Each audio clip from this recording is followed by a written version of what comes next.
En France, on meurt mal. Probablement, nous sommes l'un des pays d'Europe occidentale où les conditions de fin de vie sont les plus défavorables. Il y a insuffisamment de soutien par les soins palliatifs.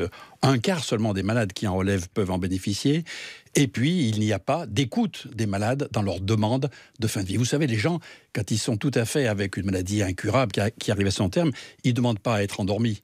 Ils demandent soit d'attendre la fin naturelle, soit qu'il y ait une aide, une injection d'un produit qui, au moment où l'agonie se développe de façon insupportable, met un terme à cette agonie. Ce que vous voulez, c'est un suicide assisté par les médecins ? Ce n'est ni tout à fait le modèle suisse de suicide assisté, ni tout à fait le modèle belge d'euthanasie.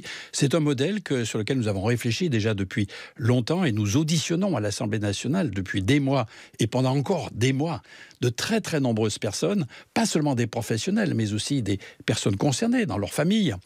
Et nous développons progressivement un système qui permettrait effectivement de mettre un terme à des vies jugées très insupportables au terme de maladies très très sévères et incurables. Et bien évidemment, ceci concerne en fait une minorité des décès.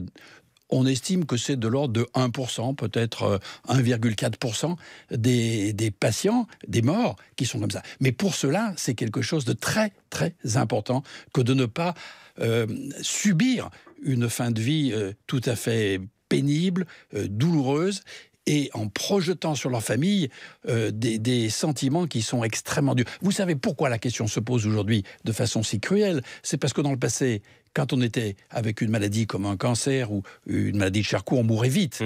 Aujourd'hui, ça dure longtemps. On vit longtemps, mais l'agonie dure très longtemps. Et il y a un moment, le gouvernement, Jean-Louis Touraine, a semblé fermer la porte à une modification de la loi. Pas du tout, au contraire. Vous pensez qu'on va le faire ? Eh bien, prenons le pari. Vous pensez qu'on va le faire Bien pour sûr. aller vers ce que vous proposez ? Bien sûr, bien sûr. On a mal interprété les propos d'Agnès Buzyn récemment. Vous pensez vraiment qu'on va aller vers ça, vers une forme d'euthanasie ? Madame Agnès Buzyn évolue dans sa réflexion, elle pourra vous le dire. Vous l'avez convaincu, vous avez signé il y a quelques mois avec 150 parlementaires une tribune. Je ne cherche pas à convaincre quiconque. Je veux simplement qu'on trouve un système où l'immense majorité des Français se retrouvent à l'aise, rien n'étant imposé à personne, ni à Madame Agnès Buzyn, ni à aucun médecin. Rien n'est imposé à personne, mais on écoute chacun et on tient compte de ces demandes diverses.